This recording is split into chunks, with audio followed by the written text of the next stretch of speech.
Bom dia, meus queridos, a graça e a paz do nosso Senhor Jesus esteja no coração e no lar de vocês.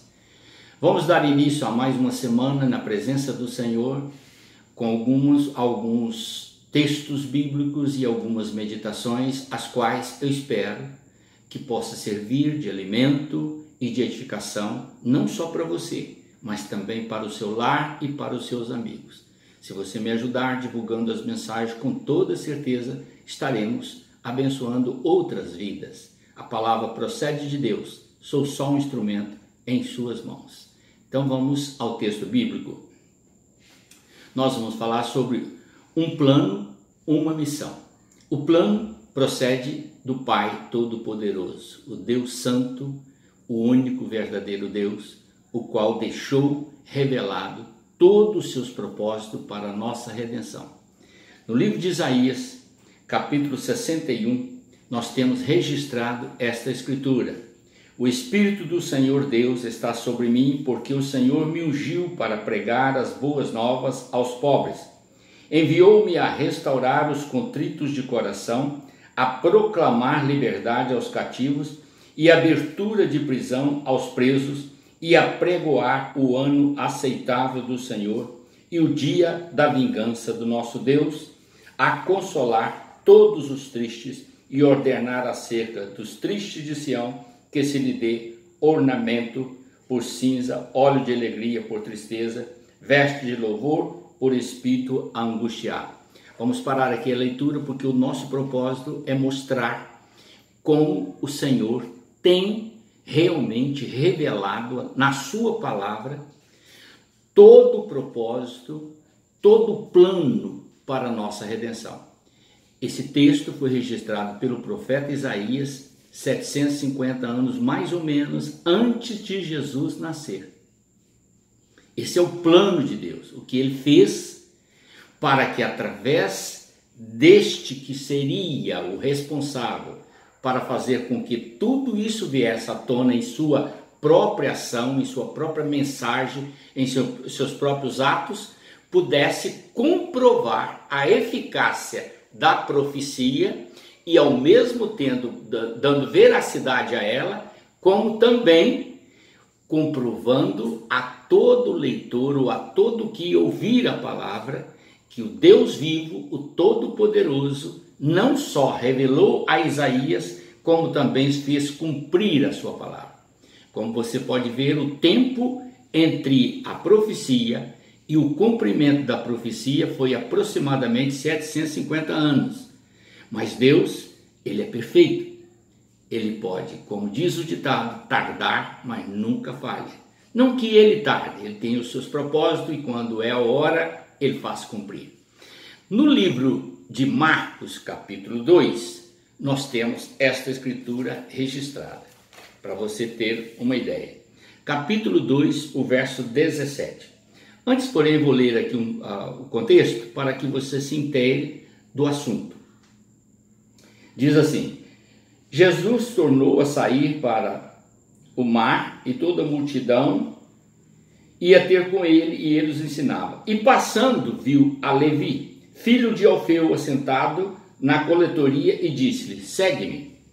Ele, levantando-se, o seguiu. Enquanto Jesus estava jantando na casa de Levi, muitos cobradores de impostos e pecadores estavam sentados à mesa com Jesus e os seus discípulos. Porém, pois eram muitos os que tinham seguido. Então foram muitas pessoas para a casa do Levi, que é o Mateus. Logo em seguida, apareceram os escribas. Quando os escribas, que eram fariseus, viram-no comer com os cobradores de impostos e os pecadores, disseram a seus discípulos: por que comeis e bebeis com os cobradores de impostos e pecadores?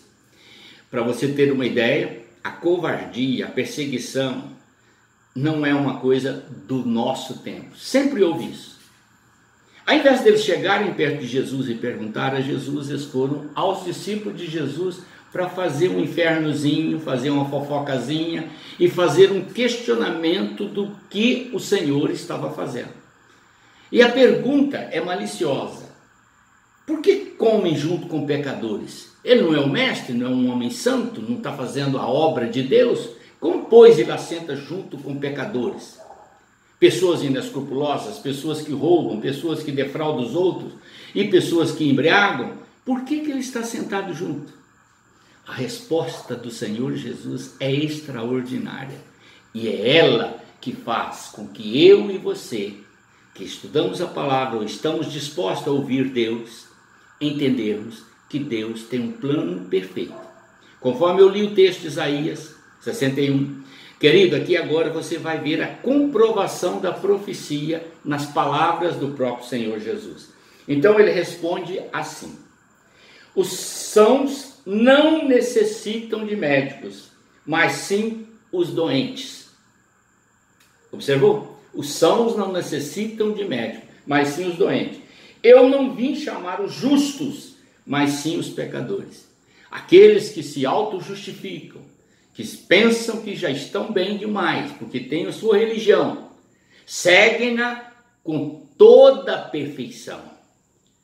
Julgam que a religião é suficiente para justificá-los perante Deus e não atentam para o fato de que são pecadores e que precisam de Jesus, jamais serão curados espiritualmente. A cura espiritual, ou seja, a libertação dos pecados, se dá quando a pessoa reconhece que é um pecador.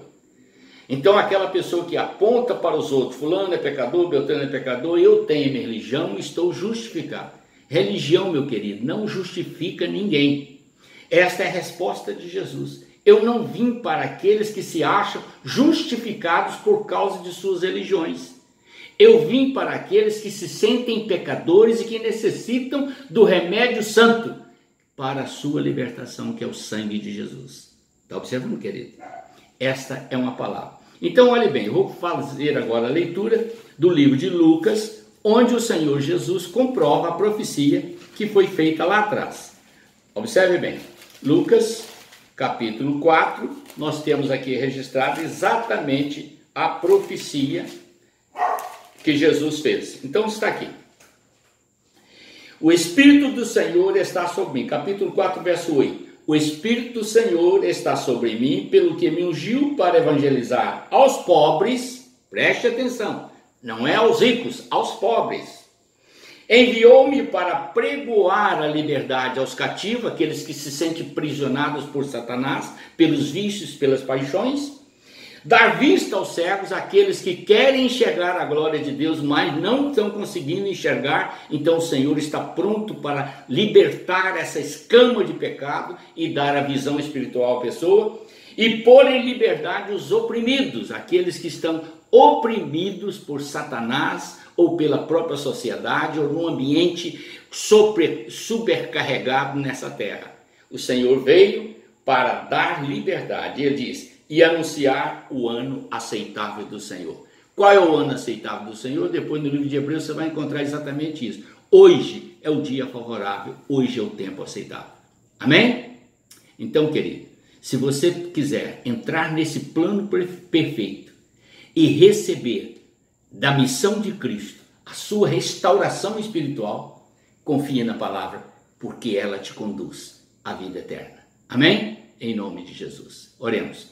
Pai eterno, para a glória do teu nome, quero deixar com todos os ouvintes, ó Deus, essa meditação, para que eles possam fazer, através dela, pesquisa na palavra do Senhor e dela extrair o melhor para a sua edificação espiritual. Eu te peço essa bênção em nome do Senhor Jesus. Amém.